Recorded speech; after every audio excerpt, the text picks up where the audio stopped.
귀한 분을 모셨어요. 전주의 동인교회. 동인교회 아시죠? 동인교회. 안광차 목사님이 심우하시는 아주 좋은 교회예요. 제가 닮고자 싶은 교회 중에 모델 중에 하나예요. 근데 거기서 또 우리 안광차 목사님의 훌륭하신 내조하시는 우리 사모님이셔요. 근데 사모님이 그냥 일반 사모님이 아니셔요. 은사가 있으세요. 은사가 뭐냐면요, 전도 은사예요.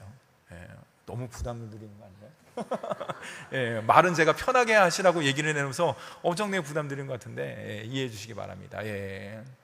우리 전도의 은사가 있고 영혼에 대한 사랑하는 마음이 있어요. 어떤 스킬적인 부분이 아니라 그것도 뛰어나지만은 하나님께 주신 영혼 사랑의 마음이 누구보다도 뜨거우신 분이에요. 그리고 헌신하신 분이고 순종하시는 분이고 열심히 달려가시는 귀한 분을 모셨습니다. 이름하여 홍순희 사모님. 여러분 기대되시죠? 우리 홍순희 사모님 나오실 때, 제가 원래 이렇게 멘트를 길게 안 하는데 이상하게 성령께서 그렇게 시켜주시더라고요. 나오실 때 우리 큰 박수로 모시도록 하겠습니다. 박수하겠습니다.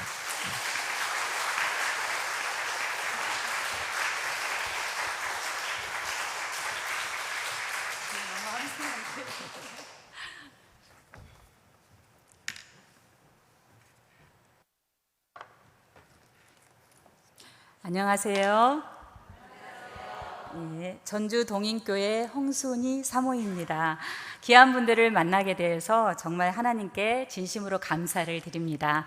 저희 목사님을 통해서요, 지금 있는 이 효자동 교회가 새 출발을 하고 있다는 소식을 들었습니다. 새로 부임하신 이영근 목사님과 함께 교회가 사랑으로 또 힘있게 달려간다는 그 기쁜 소식을 들었어요. 하나님이 기 쓰시는 효자등 교회죠. 자, 하나님의 마음을 시원케 해드릴 효자등 교회죠. 다른 것도 아닌 바로 여호수아 전도대 헌신의 배로 이 앞에 서게 된 것을 영광으로 생각합니다. 여러분, 많은 사람들이 부담스러워하고 또 뒤로 미루고 싶어 하는 것이 바로 전도라고 할 수 있어요. 자, 또한 이 시대가 전도를 하지 못하도록 막고 있죠. 심지어 그리스도인들까지도 전도를 꺼려하고 있는 이 시대입니다. 또 요즘 이 시대는 어때요? 바쁘다 바빠를 외치고 있잖아요. 하나님 만날 시간 없어요. 교회 오는 거요, 오전 예배 드렸으면 됐잖아요. 그런데 전도요? 전도는 더더욱 내 우아한 성격하고는 맞지 않거든요. 이렇게 외면받고 있는 이 시대에 여러분은 지금 여호수아 전도대 헌신의 배로 예배를 드리고 있네요. 솔직히 우린 내 가정 안에서 만족하면서 살고 싶고 또 내 교회 안에서 만족하면서 살고 싶어 합니다. 그래서 우린 너무 쉽게 나는 이래서 못해요, 나는 절대로 안 돼요, 그러잖아요. 자, 그럼에도 불구하고 여러분은 지금 전도를 하고 있고 앞으로도 계속 전도하기 위해 이렇게 헌신 예배로 모이신 줄 믿습니다. 이것만으로 여러분은 하나님의 기쁨이 되십니다. 자, 여러분은 하나님의 자녀이십니까? 우리가 하나님의 자녀라면 하나님의 자녀답게 살아야 합니다. 여러분은 하나님의 백성이십니까? 우리가 하나님의 백성이라면 하나님을 왕으로 섬겨야 합니다. 여러분은 하나님의 종이십니까? 우리가 하나님의 종이라면 하나님을 주인으로 섬기는 겁니다. 하나님을 아버지로 또 왕으로 주인으로 섬긴다는 것은 우리의 정체성을 말해주고 있어요. 이 정체성을 가진 우리들은 하나님을 예배하는 공동체입니다. 하나님을 예배하는 공동체인 우리들에겐 처음부터 사명이 있었어요. 그 사명은 바로 전도입니다. 그러기에 하나님을 예배하는 공동체를 다른 말로 하면 전도하는 공동체, 전도 공동체라고 말할 수도 있는 겁니다. 창세기 12장 1절에서 3절 말씀에 보면은 하나님께서 이스라엘을 건설하시는 건설의가 나와 있습니다. 거기에는 하나님의 소원이 담겨 있습니다. 창세기 12장 3절 끝에 보면 모든 족속이 너로 말미암아 복을 얻을 것이라 이렇게 말씀해 주셨거든요. 여기에서 복은 가장 귀한 복, 바로 하나님의 자녀가 되는 그런 복입니다. 하나님께서 이스라엘을 택하신 이유가 바로 모든 민족에게 하나님의 자녀가 되는 복을 나눠주라는 것이었어요. 복의 방향성이 나만이 아니라 우리들만이 아니라 모든 민족 열방인 것입니다. 사도행전 1장 8절은 예수님의 유언이라고 할 수 있는데요, 거기에는 예수님의 소원이 담겨 있습니다. 사도행전 1장 8절, 우리가 자주 암송하는 말씀이죠. 우리 다 같이 한번 외워볼까요? 자, 시작. 오직 성령이 너희에게 임하시면 너희가 권능을 받고 예루살렘과 온 유대와 사마리아와 땅 끝까지 이르러 내 증인이 되리라. 땅 끝까지 이르러 증인이 되라고 하셨죠. 우리에게 모든 것을 위임하시고 승천하시기 전 증인된 삶을 살라고 우리에게 부탁하신 겁니다. 바로 우리에게 주신 바로 사명인 것입니다. 여러분들은, 우리들은 예수님을 통해 구원 받으셨지요? 예수님을 믿고 구원받은 그리스도인이라면 예수 그리스도를 전하도록 위임받았다는 것입니다. 사명, 각자에게 주신 사명이 있어요. 그렇지만 모든 믿는 자에게 공통적으로 주신 사명이 뭐냐? 바로 전도입니다. 전도. 그러기에 건강한 교회는요, 성도들을 훈련을 시켜서 그들이 머무는 삶의 현장 속으로 파송시켜야 하는 겁니다. 그런데 여러분, 전도가 만만치 않잖아요. 자, 해야 된다는 것은 우리가 분명히 잘 알고 있지만 현실은 만만치 않아요. 몇 년 전만 해도요, 제가 노방을 나가면 그래도 많은 사람들이 복음을 들어줬습니다. 공원이나 대학교에 가서 복음을 전하면 잘 들어주고 영접 기도까지 잘 따라했단 말이에요. 심지어는 힘드니까 벤치에 앉아서 전해주세요, 이렇게 전해달라는 사람들도 있었어요. 그런데 최근에는 귀 닫고 눈 감고 아예 복음을 들으려고도 하지 않는 사람들이 많아졌어요. 왜 그럴까요? 여러 이유가 있겠지만 SNS나 미디어를 통해서 교회에 대해 너무나도 잘 아는 것입니다.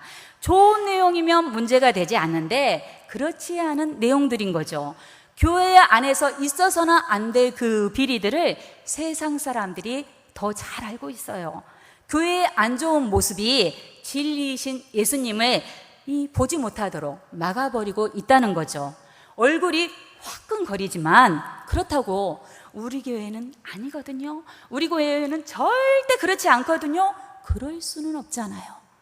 우리 교회의 일이 아니더라도 대신 사과해야 합니다. 왜요? 넓은 의미로 우린 그리스도의 피로 하나 된 형제 자매니까요.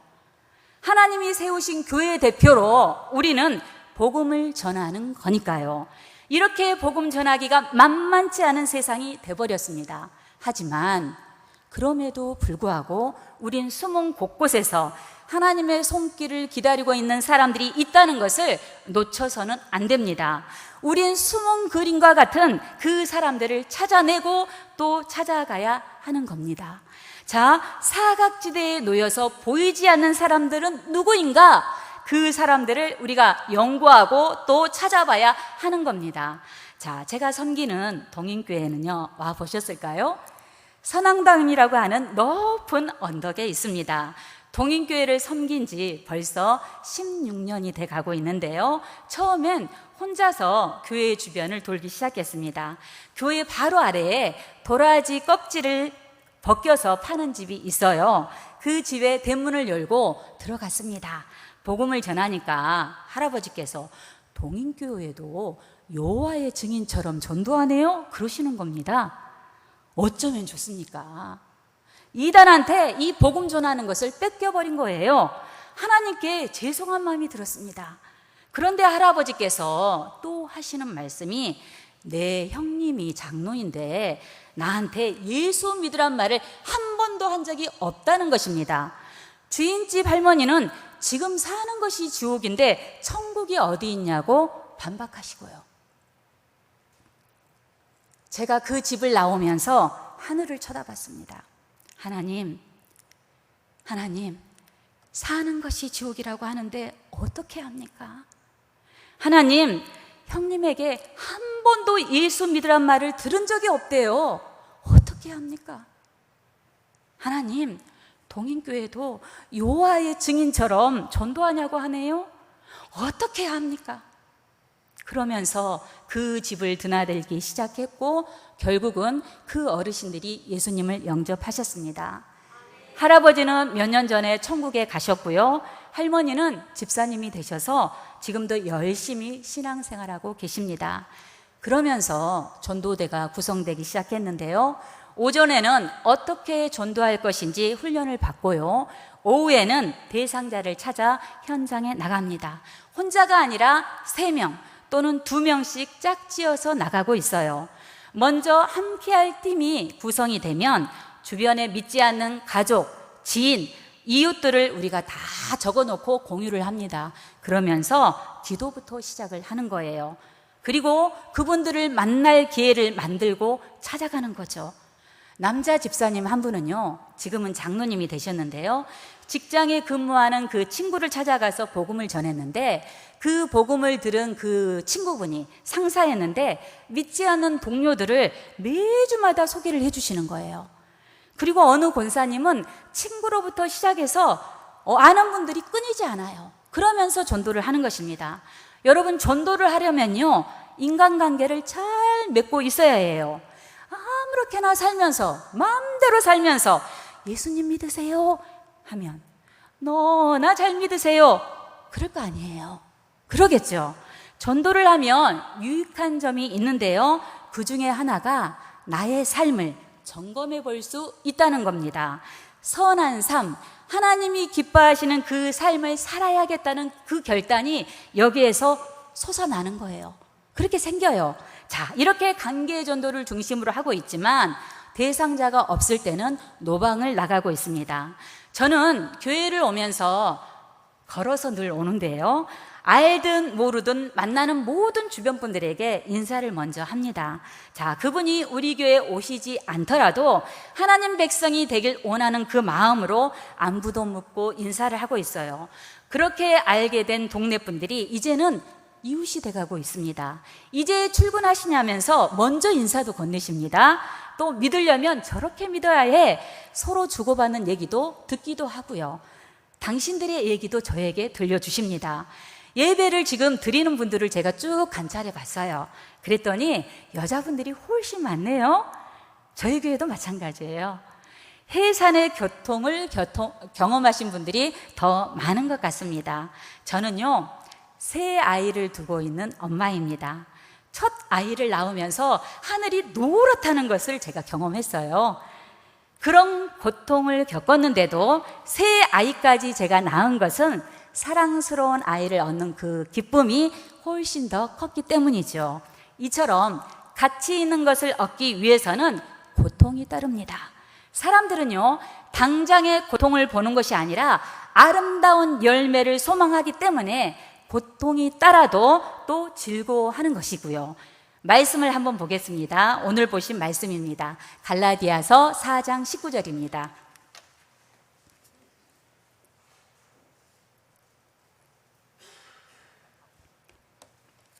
갈라디아서는 바울이 갈라디아 교회에게 쓴 편지인데요, 우리 다 같이 읽어볼까요? 자, 시작.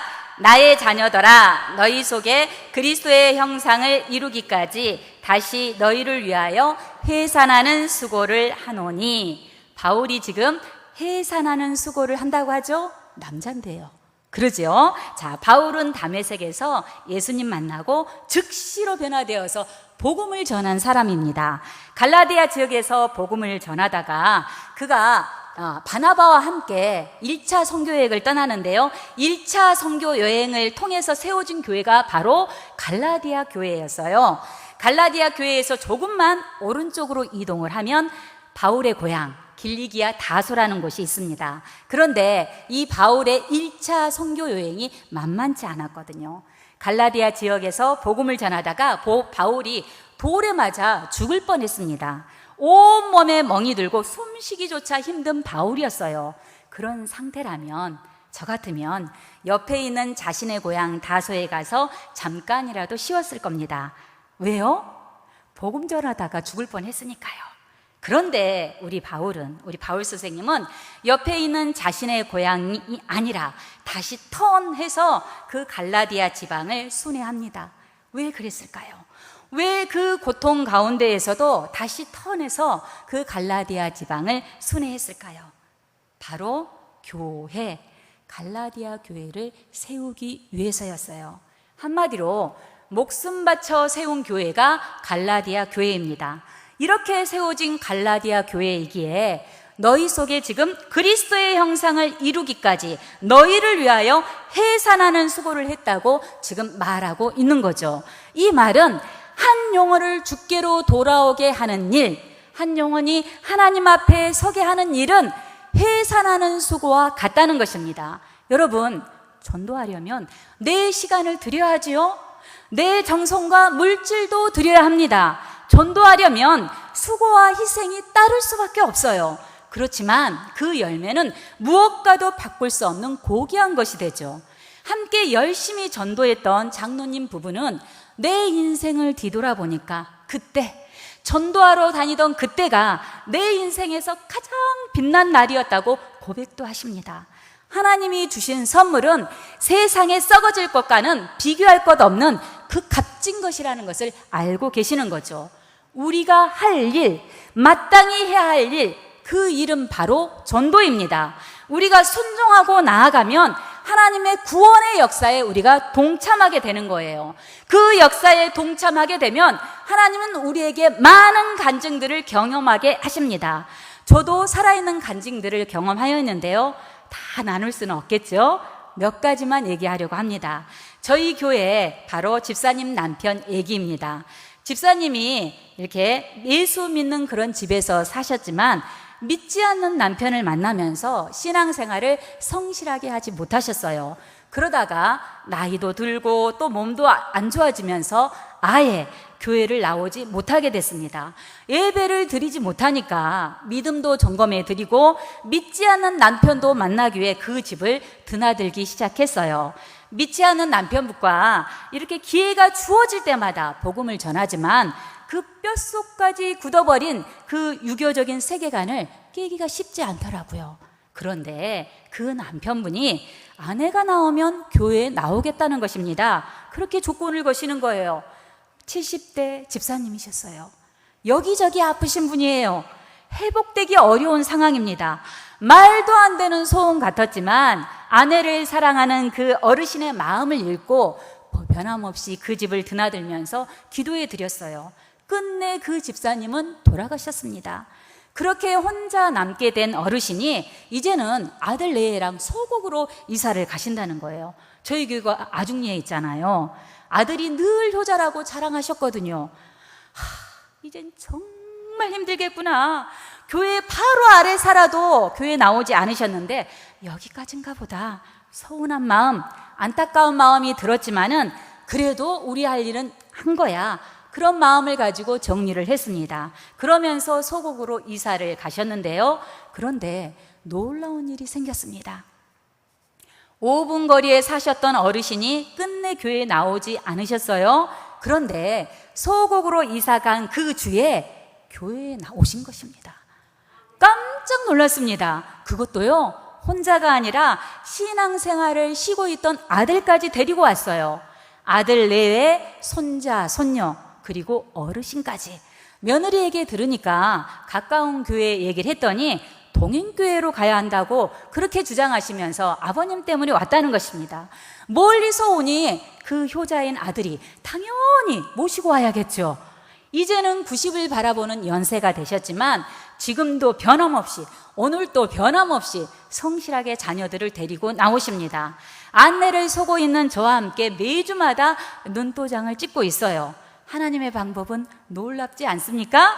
인간의 방법을 넘어선 방법이죠. 저희 교회는 부족하지만 지역사회를 섬기기 위해 노력하고 있는 중입니다. 부끄럽지만 몇 가지만 얘기하자면 10년 넘게 근처에 있는 12경로당을 섬기고 있습니다. 지역에 있는 학교와 또 동사무소를 연결해서 어려운 가정을 우리가 알아봅니다. 그러면서 그들에게 장학금도 주고 매주 수요일마다 반찬을 직접 조리해서 배달해주고 있습니다. 지역 주민과 함께하는 도서관도 활짝 열어놓고 운영하고 있고요. 이런 일을 계속할 수 있다는 것은 숨은 일꾼들이 있다는 거죠. 여러 성도님들의 수고와 그 섬김으로 하고 있는 일들입니다. 그 수고가 헛되지 않다는 걸 제가 현장에서 경험하고 있습니다. 소리 없이 하는 일인데도 교회를 바라보는 그 지역 주민들의 그 눈이 따뜻해졌다는 것입니다. 이런 변화가 있기에 예수님을 전하는 일은 훨씬 수월해졌고요. 교회가 경로당을 섬기고 있기에 그곳은 바로 우리의 어장이라고 할 수 있습니다. 경로당에 가보면 건강하신 분들보다 아프신 분들이 더 많아요. 그분들의 얘기를 들어보면 팔, 다리, 어깨, 무릎, 허리 안 아픈 곳이 없습니다. 그분들에게 예수님을 전하면 힘들어서 못 가 그러십니다. 우리 교회가 엄청 높은 곳에 있거든요. 그래도 나오지 못하더라도 가까운 교회에 가셔도 되니까 복음을 정성껏 전합니다. 예수님을 영접하고 천국을 소망하도록 도와주고 있어요. 그런 가운데 몇몇 분들은 교회에 나오신 분들도 있고요. 그러신 분들 중에 여자 어르신 한 분을 소개하려고 합니다. 그분은 교회에 나오면서부터 성실하게 신앙생활을 하셨습니다. 남편분은 믿지 않았고요. 전도팀이 그 믿지 않는 남편분을 만나려고 하니까 귀가 안 들린다는 겁니다. 신방을 가도 그 남편은 피하고 안 계시고요. 그러다가 최근에 이 남편분이 병에 걸리셨습니다. 그러자 우리 남편 천국 가야 하는데 불쌍해서 어떻게 하냐고 한번 오셔서 기도라도 세게 해달라는 겁니다. 제 목소리가 좀 큰 편이죠? 많이 크죠? 자, 그 집을 제가 찾아가면서 큰 소리로 말하면 들을 수 있겠지 하면서 찾아갔어요. 그런데 정말 안타깝게도 전혀 안 들리는 거예요. 젊어서부터 고생을 하셔서 귀가 일찍 나빠졌다고 하는데 참으로 안타까웠습니다. 그럼 여러분, 제가 포기했을까요? 아니겠죠. 다행히 글은 잘 안다고 하네요.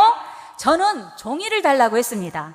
그림을 그리고 글씨를 써서 예수님을 소개해 드렸어요. 그러면서 영접 기도를 해드렸고 소원대로 기도까지 세게 해드렸습니다.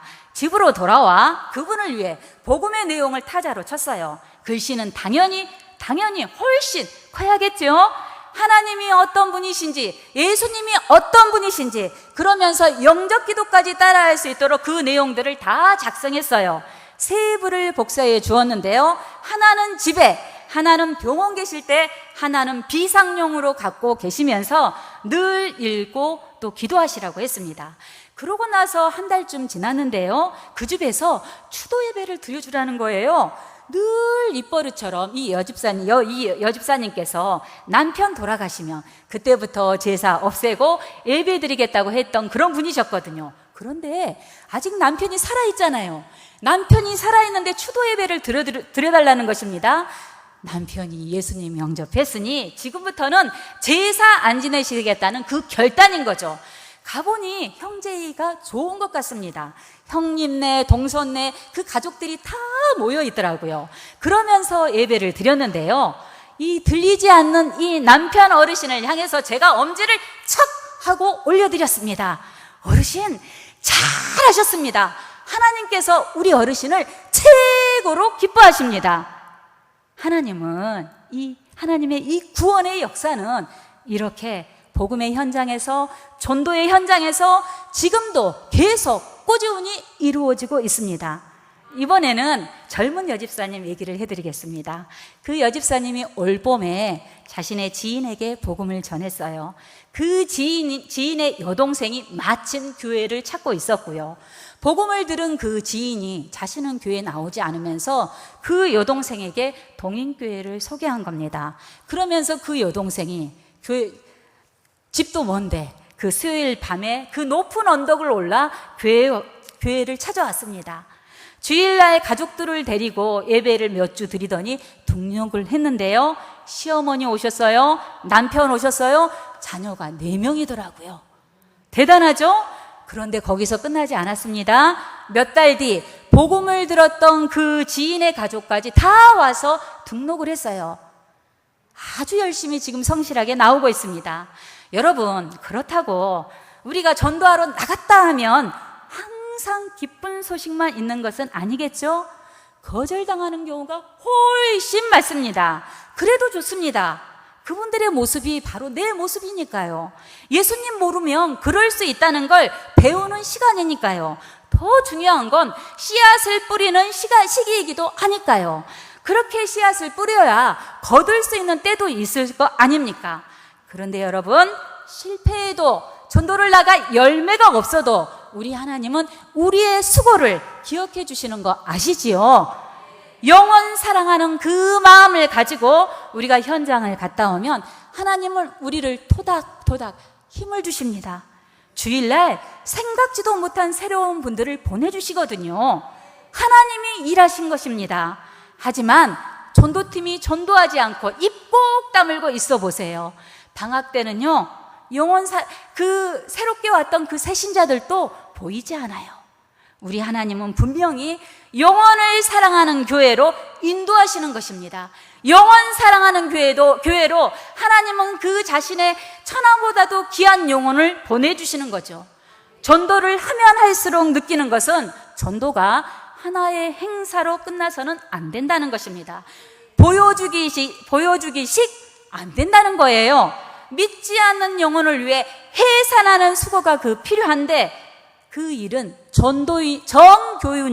정교우가 관심 갖고 동참해야 한다는 것입니다. 현장에 나아가는 전도팀이 있지요. 그렇지만 이 현장에 나아가는 팀들도 있어야 되지만은 중보기도로도 도와야 되고 물질로도 돕고 따뜻한 격려로 응원도 해주는 그런 분들이 필요하다는 것입니다. 영혼 구원은 전도팀만이 하는 것이 아니라 교인 전체가 한마음이 돼야 이루어질 수 있는 것입니다. 아기가 태어나면 부모의 손길이 필요하잖아요. 그런 것처럼 한 영혼이 예수 그리스도를 만나 변화되게 하려면, 주님의 자녀가 되게 하려면 모두가 참여하길 우리 하나님은 원하십니다. 요즘 새로 등록하는 그 새신자들을 보면 공통점이 있습니다. 교회에 오셔서 바로 등록하지 않는다는 거예요. 설령 전도를 해서 아는 사람을 통해서 왔더라도 바로 등록하지 않으려고 합니다. 말씀을 들어보고 또 분위기도 보고 또 교회 전체를 보고 결정하려는 것이죠. 되었다 싶으면 등록을 하는 거예요. 그러기에 교인 모두가 교회 안에서나 밖에서나 따뜻하고 아름다운 분위기를 만들어야 해요. 우리 모두가 해야 할 일입니다. 하나님은 너로 인하여 모든 민족이 복을 받으리라고 하셨지요. 예수님은 땅 끝까지 이르러 내 증인이 되라고 하셨습니다. 그런데 여러분, 현장을 다녀보면요, 아직도 주님이 태어난 것도 모르고 살아가는 그러한 사람들이 많다는 것입니다. 주님이 이 땅에 오신 이유조차도 모른 채 살아가고 있는 사람들이 있어요. 들어보긴 했어도 바로 오해하고 사는 사람들은 엄청 많고요. 모든 족속에게 땅 끝까지 이르러 전파되어야 할 귀한 이 복음인데 내 시대에서만 끝나면 안 되겠죠? 내 대에서만 끝나면 안 되겠죠? 우리가 모두가 바쁘게 살고 있지만 영혼 구원하는 이 일에는 힘을 모아야 합니다. 하나님은요, 혼자 하는 것보다 서로 함께 협력하는 것을 아름답게 보시거든요. 함께 할 때 아름다운 하모니를 이루시는 하나님이십니다. 그러면서 우리가 잊지 말아야 할 것은 우리 믿음의 선배들의 바로 땀과 눈물과 피를 잊지 말아야 합니다. 이제 거룩한 바통이 바로 우리에게, 나에게 전해졌습니다. 저희 전도팀 구호인데요. 구호 준비! 야! 시작! 죽지도 말고 아프지도 말고 핑계대지 말자! 파이팅! 이렇게 외치면서 전도 현장에 나아가고 있습니다. 여러분, 죽지 않을 사람이 있을까요? 여러분, 아프지 않을 사람이 있을까요? 여러분, 핑계댈 일이 없을 사람이 있을까요? 하지만 그럼에도 불구하고 하나님의 소원, 예수님의 소원, 믿음의 선배들의 소원, 영원 사랑하는 이 일에는 죽지도 말고 아프지도 말고 핑계대지 말자는 우리의 결단이 담겨 있는 것입니다. 전도하기 전에는 지금도 늘 저는 고민을 합니다. 저뿐만 아니라 여러분들도 그럴 것입니다. 하지만 돌아와서 하나님 앞에, 성도들 앞에, 우리가 함께하는 대원들 앞에 보고를 하는 그 모습은 해같이 빛납니다. 전도자들이 드리는 그 고백은 동일합니다. 하나님이 하셨습니다. 이 모든 영광 하나님께 올려드립니다. 분명 우리의 입술을 통해 복음을 전했지만 하나님이 함께 하시지 않으면 아무리 우리가 아름다운 미사 어구를 사용할지라도 아무 일이 일어나지 않습니다. 그러나 성령 하나님이 우리와 동행하시면 부족해도 하나님이 일하십니다. 그러기 전에, 나가기 전에도 기도해야 되고, 나가서도 기도해야 되고, 나갔다 돌아와도 우리는 기도해야 합니다. 하나님이 함께 하시도록 우리는 하나님 편에 서서 일해야 되는 것이죠. 내 이름을 걸고 나아가는 것이 아니라 우리를 구원해 주신 예수님을 우리가 앞장세워 현장에 나아가야 된다는 것입니다. 여기 계신 여러분들은 저보다도 훨씬 많은 간증들이 있을 것입니다. 앞으로 우리 하나님은 더 풍성한 은혜를 베풀어 주실 것입니다. 그러한 하나님을 여러분은 기대하십시오. 이제 여러분은 단순히 주일날 교회만 출석하는 썬데이 크리스찬이 아니라 예수님의 충성된 일꾼으로 부름받았습니다. 그 충성된 일꾼으로 자리 잡으십시오. 영원 사랑하는데 그 온도를 높이셔서 하나님을 기쁘시게 하는 여호수아 전도대가 되기를 원합니다. 우리 온 효자동 교회가 하나님의 기뻐하시는 영원 사랑하는 일에 모두가 협력하기를 주님의 이름으로 원하고 또 축복합니다. 예, 기도하겠습니다.